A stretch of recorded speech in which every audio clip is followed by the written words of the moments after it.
Hello guys, अस्सलाम वालेकुम। Welcome to my channel.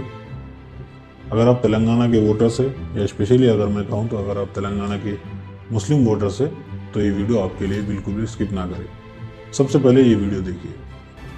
We hear that Telangana is going to be the next state which will see the SIR exercise, even as the opposition parties continue to raise their voice against it. And सो ये थे ज्ञानेश कुमार।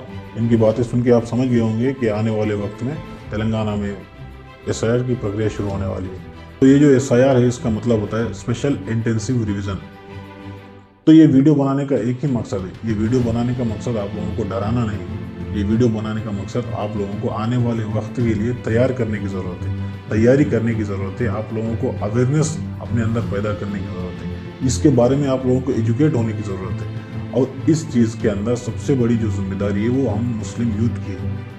तो हमारा काम ये है कि सबसे पहले हम इस चीज़ को समझें कि ये आखिर क्या है। SIR का मतलब सिर्फ ये नहीं है कि SIR कहीं पर भी लागू होगा और सारे के सारे मुसलमानों के जो नाम हैं वो डिलीट कर दिए जाएंगे। बिल्कुल भी नहीं। इस चीज़ का मकसद, SIR का जो मकसद है ये बिल्कुल भी नहीं है। पहले SIR को समझिए। SIR का मतलब ये होता है, अगर हम साफ साफ लफ्ज़ों में समझे तो SIR का मतलब है कि जो वोटर लिस्ट हमारी है उस चीज़ को जो है उस चीज़ की सफाई करना एक तरीके से।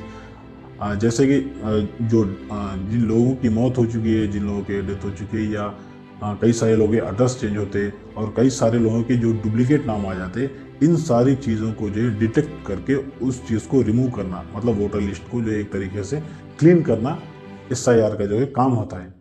हाँ, लेकिन ये चीज़ उस वक्त ख़तरनाक हो सकती है जब हमें इस चीज़ के बारे में इल्म नहीं है, जब हमें इस चीज़ की जानकारी, अवेयरनेस इसके बारे में हम अगर पैदा नहीं करेंगे तो ये चीज़ हमारे लिए ख़तरनाक हो सकती है। अगर आप देखें तो अभी अभी जो बिहार में SIR हुआ था उसमें करीब करीब 65 लाख वोट्स जो है वो रिमूव कर दिए गए थे। 65 लाख जो नाम है उन लोगों को डिलीट कर दिया गया था। अगर हम नए नामों को भी जोड़े तो जो टोटल जो फाइनल लिस्ट आई है जो डिलीटेड नेम्स की वो है 47 लाख, मतलब 47 लाख जो वोट्स है वो वोटर लिस्ट से गायब हो गए। तो सिर्फ हम ही जानकारी ना ले बल्कि हमारे घर के जो बड़े हैं, हमारे आसपास के जो पड़ोसी है, जो लोग ज़्यादा एजुकेटेड नहीं है, जिन लोगों को इसकी समझ नहीं है, उन लोगों को इस चीज़ के बारे में समझाने की ज़रूरत है। ख़ास तौर पे अब जो वक्त आने वाला है उसके अंदर जो हमारा यूथ है उस यूथ की जिम्मेदारी बहुत बढ़ चुकी है। तो हमें क्या करना चाहिए, तैयारी किस तरीके से करें। तो सबसे पहली चीज़, आप अपना नाम लिस्ट में चेक करें। ये बहुत सिंपल चीज़ है। आप गूगल पर जाइए, search your name in electoral type कीजिए, या फिर आप डायरेक्ट साइट पर भी जा सकते हैं, electoralsearch.eci.gov.in। इस साइट पर जाइए, अपना नाम, अपने फादर का नाम, अपना डेट ऑफ बर्थ और अपना वोटर आइडेंटिटी नंबर या अपना आधार कार्ड एंटर कीजिए।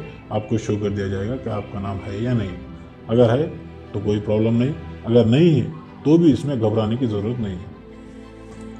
अगर आपका नाम लिस्ट में नहीं है तो ड्राफ्ट वोटर लिस्ट में क्लेम एंड ऑब्जेक्शन का ऑप्शन होता है। अगर आप चाहें तो वहीं से ऑनलाइन फॉर्म फिल कर सकते हैं। अपने जो डॉक्यूमेंट्स है, आधार कार्ड, आपका एड्रेस प्रूफ, आइडेंटिटी डॉक्यूमेंट, आपका जो भी है वो सबमिट करके आप उस फॉर्म को फिल कर सकते हैं। या फिर जो आपके इलाके में जो BLO होगा, आपके एरिया में जो एक BLO होगा, बूथ लेवल ऑफिसर, आप उसके पास जाकर भी इन सारे डॉक्यूमेंट्स को सबमिट करके बड़ी ही आसानी से आप इस चीज़ को वक्त रहते आप अपना जो नाम है उसमें ऐड करा सकते हैं। और इस चीज़ में, इस काम को करने में जो सबसे इम्पॉर्टेंट रोल होगा वो होगा हमारे यूथ का। मुसलमान यूथ को इस चीज़ पे गौर व फिक्र करने की बहुत ज़रूरत है कि ये जो काम है वो आप ही के फ्यूचर के लिए होना है, आप ही के फ्यूचर के लिए ये काम किया जा रहा है। जो गलती हमारे बड़े बुजुर्ग कर चुके हैं, जिन ज़रूरी चीज़ों को इग्नोर हम करते आए, जिस तरीके से हमने एजुकेशन को इग्नोर किया, जिस तरीके से हमने स्किल डेवलपमेंट को इग्नोर किया, हम लोग हंसी उड़ाते आए हर चीज़ की, इस चीज़ को आप अगर इग्नोर करेंगे तो जो आपका वजूद बचाए हुए, जो वोटिंग राइट इस देश में आपका वजूद को आज तक बचाए हुए है, जहाँ कहीं भी छोटी सी अगर आवाज़ आपके लिए उठ रही है तो वो सिर्फ इसलिए उठ रही है क्योंकि आपके पास एक वोटिंग राइट है। अगर वो वोटिंग राइट आपके पास नहीं रहेगा, अगर वो उस वोटिंग राइट को आपसे अगर छीन लिया जाएगा तो वो जो छोटी सी आवाज़ कहीं कहीं मुसलमानों के लिए उठती है वो भी उठना बंद हो जाएगी। तो इस चीज़ को बिल्कुल भी हंसी में इस चीज़ को ना ले, बिल्कुल भी इग्नोर इस चीज़ को ना करें। आप सबसे पहले एजुकेट हो इस चीज़ के बारे में, उसके बाद आप अपने आस पड़ोस में एजुकेट कीजिए। सोचिए कल अगर आपका नाम लिस्ट में नहीं भी होगा तो ना कोई हंगामा होगा, ना कोई सियासत होगी, ना कोई न्यूज़ फ्लैश होगी, सिर्फ एक खामोशी रहेगी और वही खामोशी आपकी सियासत बन जाएगी। हम अक्सर कहते रहते हैं कि हमारे लिए कोई आवाज़ नहीं उठाता। जब हम खुद ही अपने लिए आवाज़ उठाने के लिए तैयार नहीं है तो क्यों कोई दूसरा हमारे लिए आवाज़ उठाएगा। सिर्फ 2 मिनट लगेंगे अपना नाम चेक करने में, लेकिन कल शायद पूरी जिंदगी लग जाए हमारी खोई हुई आवाज़ को ढूंढने में। एक चीज़ याद रखिए, खामोशी भी एक फैसला है। अब ये आपके ऊपर है, आपको खामोश रहना है या मौजूद रहना है।